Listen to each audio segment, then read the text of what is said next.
memang, diskusi terkait dengan, berapa biaya materai gitu yang eee, pantas dikenakan gitu ya, terutama untuk nasabah investor-investor retail, diskusinya sudah cukup panjang gitu ya, antara kami pelaku dengan regulator di pasar modal, Bursa Efek, OJK, dan dengan Ditjen Pajak tentunya sudah panjang diskusinya. Jadi memang mungkin pada tahap ini sudah diputuskan gitu ya, policy-nya oleh Ditjen Pajak.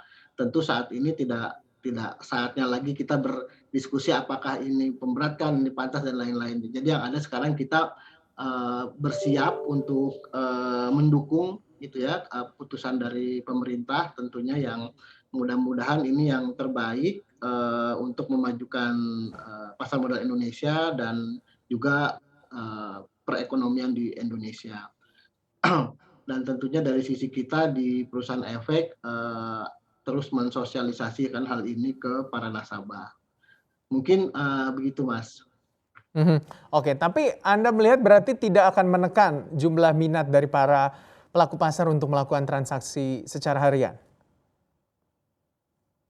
Eee, saya harapkan tidak, karena biaya materai 10.000 ini kan, bukan per transaksi ya, tapi lebih ke, trade konfirmasi gitu ya.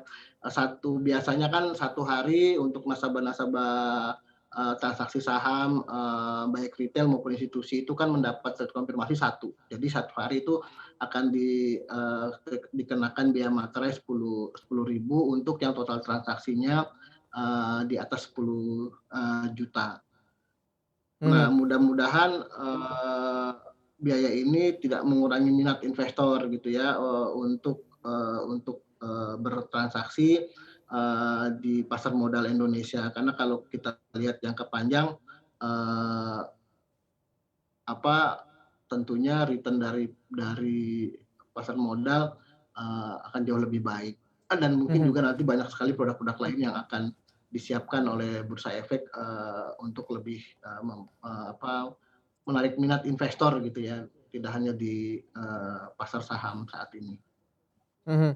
Oke, tapi, sudah ada tidak sih Pak yang mungkin yang berbicara atau mungkin melakukan, ya bisa dikatakan buka suara begitu ya Pak, terkait dengan aturan, saya bisa katakan calon aturan dari pemungutan biaya materai Rp10.000 di nantinya di, pasar modal Pak?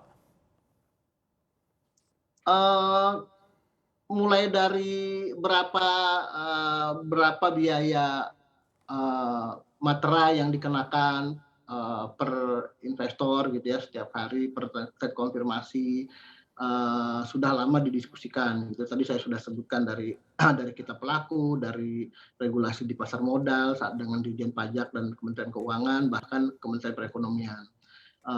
Sudah banyak diskusi, sudah banyak data yang kita kirimkan juga. Terkait, ketika sudah menjadi policies tentunya persiapan-persiapan juga sudah banyak didiskusikan kembali dan dipersiapkan, dari sisi kita, selaku nanti pemungut gitu ya, eee dengan kesiapan tentunya karena ada pihak ketiga yang akan menyiapkan, eee, e-materai karena sekali lagi ini kita ketika ngomong, retail tentunya, teknologi akan menjadi yang terdepan. Kita tidak mungkin melakukan ini secara manual, tentunya ketika kita ngomong teknologi ada dua pihak di sini, satu sebagai kita sebagai perusahaan efek yang, trade konfirmasi yang akan kena, materai dan tentunya provider yang menyiapkan e-materainya. Dalam hal ini, pemerintah sudah menunjuk Peruri dan, Peruri sudah ada beberapa provider yang akan, menyiapkan, mekanisme dan sistemnya, untuk kita bekerja sama.